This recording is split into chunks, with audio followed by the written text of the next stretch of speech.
All of these models and approaches, they vary in their execution, but they have two things in common. They are value-based approaches that put people and the environment before profit. They examine activities and the value chain, and they actively seek to align people, planet, and profit.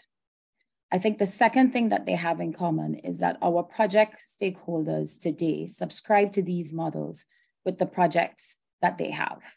Their projects not only seek to eliminate waste and pollution, but also look at how they can regenerate nature, decoupling economic activity from the consumption of finite resources and creating resilient systems that are good for business, good for people, and good for the environment. So you understand why I'm so excited to quickly introduce these projects and then give some of the project holders an opportunity to tell you more about the projects themselves. So first up, we have from the region, and we would have done a very quick overview slide of what the financing looks like. But as you can see, there's a huge amount of financing opportunity here, over $46 million worth in financing that's available. And first up, I'd like to go to GEMS Agriculture and Wellness Village in St. Lucia. This project uses a humanistic and sustainability management model that takes into consideration environmental, social, and cultural challenges associated with tourism and the agriculture industry. GEMS envisions a product that offers economic empowerment to vulnerable youth, addresses the seasonality of tourism, and food security issues faced by the island. Next up, we have WIMCO, from Trinidad and Tobago. Methane accounts for 30% of the world's contribution to climate change, and it is 80 times more harmful a greenhouse gas than carbon dioxide over a 20-year period.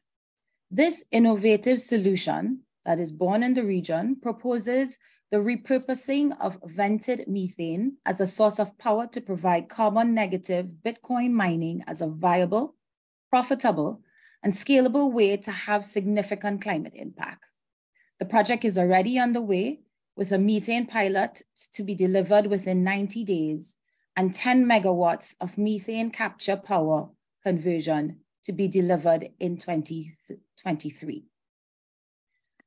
Next up, we have TRD CAR Renewable Energy Group's off-grid renewable energy electric vehicle charging stations.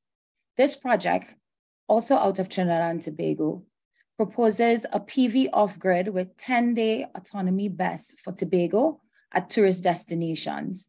This will positively impact climate change, create jobs, introduce EV to the market, open the potential for EV reef boats, reduce range anxiety, and promote green tourism.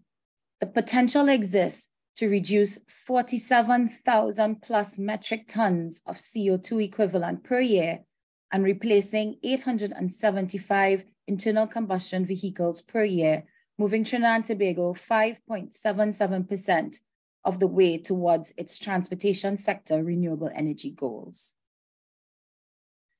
Next up, from Barbados, is Alchemy Skywater. Through its ethos of conscious capitalism, Alchemy Skywater uses multiple forms of atmospheric water generation to create drinking water from air. The water is packaged in bottles that are 100% made from plants. They are backyard compostable, can be incinerated cleanly, and are landfill safe. Their bottled water is local without the use of municipal water or natural ground sources. Their first facility in Barbados has over 500,000 in sales of Eco Sky Water with global brands, providing local employment and proving that innovation can go from local to global. Next up, out of Jamaica, we have Organics Inputs. Sargassum rafts have been washing ashore along the Caribbean, spoiling beaches, destroying nearby coastal sea life and ecosystems, and causing health problems for beachgoers, boaters, fishers, and the tourism industry. Organics seeks to address this prevalent problem of sargassum seaweed plaguing Caribbean waters by using it to create charcoal briquettes.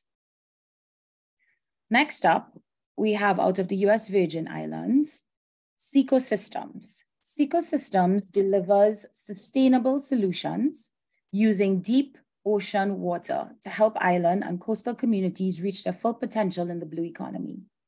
As part of its holistic and modular approach to addressing water, energy, and food security, it is seeking funding for the development of an algae biorefinery, creating biofuel, specialty chemicals, critical minerals, feed, and fertilizer, creating at least 15 permanent jobs and university linkages, sargassum landfill remediation with the potential of carbon credits and grants and the extraction of critical minerals. Finally, you're going to hear from Panacea. Panacea is the only commercial sea cucumber hatchery in the Western Hemisphere, with plans to sell its products primarily to the 16 billion Chinese market. Their triple bottom line approach of people, planet, and profit ensures that they create positive social and environmental impacts in coastal communities where they do their work. Their goal of scaling throughout the Caribbean basin will be further articulated by David Grossman later on in the project presentations.